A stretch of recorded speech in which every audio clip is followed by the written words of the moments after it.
বের হব আর কিছু একটা খাবো। তো মাঝে মধ্যে গ্যাপ হয়ে যায়, দেখা যায় ওর বাবা কাজের ক্ষেত্রে একটু ব্যস্ততার কারণে গ্যাপ হয়ে যায়, বাট বেশিরভাগে আমরা প্রতিদিনই সন্ধ্যার পরে বের হই। আর ওই যে বললাম কিছু একটা খেতেই হবে। তো আজকে এসেছি মিঠায়ে আসার পরে মেয়ে কেক চুজ করলো, বলল কেক খাবো।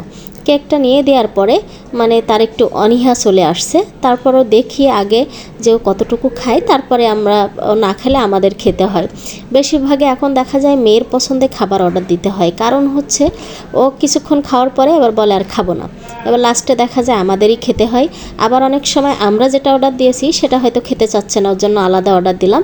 তো দেখা যায় আমাদেরটাও খাওয়া লাগে, লাস্টে ওরটাও খাওয়া লাগে। এই জন্য বেশিরভাগে এখন ওর জন্য আগে অর্ডার দিই, দেখিও কী করে, তারপরে নিজেরা খাওয়ার চেষ্টা করি, কারণ এত বেশি তো আসলে খাওয়া যায় না। আর মানে চেষ্টা করি একটু হালকার মধ্যে কিছু খাওয়া, খুব বেশি ভারী বা প্রতিদিন এরম বাইরের খাবার খালে তো অবস্থা খুব খারাপ হয়ে যাবে জানেন, তারপরেও বাদ দিতে পারি না। যাই হোক, কেক নিয়ে অপেক্ষা করতেছিলাম যে কতটুকু খাই, তারপরে আমাদের খাওয়ার পালা। তো বিশ্বাস করেন কয়েকবার খেয়ে সে মোড়া দিয়েছে, না আমি আর কেক খাবো না। এই যে এটা খাওয়ার পরে তার খাওয়া শেষ, সে আর কেক খাবে না। তা ওর বাবার বললাম তুমি একটু খাও, আমি একটু খেয়ে শেষ করি, আর ভালো লাগতেছে না, আবার দাও পানি কিনে। আবার পানি কিনে দিল, মানে খায় না, শুধু বাহানা করে, এটা হচ্ছে ওর কাজ। যাই হোক, আমরা মিঠাই থেকে মানে খাওয়া দাওয়া শেষ করে আমরা বেরোবো। তারপরে এখান থেকেই তার ভেজাল শেষ না, মানে মা একরকম ভেজাল করে, মেয়ে আর একরকম ভেজাল করে। ওই যে অলরেডি সে কিন্তু খায়নি, আমরাই খেয়ে নিয়েছি কেকটা, আমি অর্ধেকের কম খেয়েছি, ওর বাবাকে দিয়ে দিলাম যে তুমি খেয়ে নাও, ও যেহেতু খাবে না নিয়ে বসে থেকে লাভ নেই। এখান থেকে কেক খাওয়া শেষ করে বাইরে গেছি, বাইরে যেয়ে তার আর এক বাহানা। তো কী বাহানা সেটা অবশ্যই দেখাচ্ছি। এখান থেকে পানি কিনালে, কেক কিনালে, কিন্তু ও খায়নি। ও মনে হয় 2 চামচ মতো কেক খাইয়েছে, আর কিন্তু খায়নি। তারপরে যাই হোক, আমরা বিল টিল মিটায়ে আমরা বাইরে যাই, তারপরে দেখি কি ভেজাল করেছে। তো এই ভেজালগুলো আমাদের সব সময় থাকে। তো এই যে দেখেন দ্বিতীয় ভেজাল, তার হচ্ছে জুস খাবে।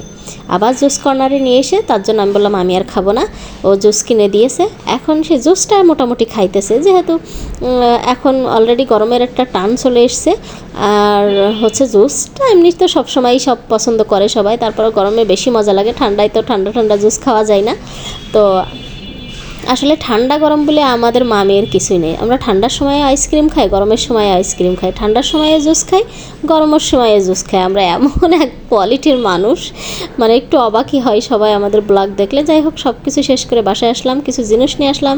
এটা বেবি টুথপেস্ট, তারপরে হচ্ছে কী বলে স্যুপ, তারপরে হচ্ছে তেজপাতা, টিস্যু, আর এগুলো ফল, তারপরে হচ্ছে কি মসুরির ডাল, পেঁয়াজ, চাউল। তো এগুলো নিয়ে বাসায় চলে এসেছি।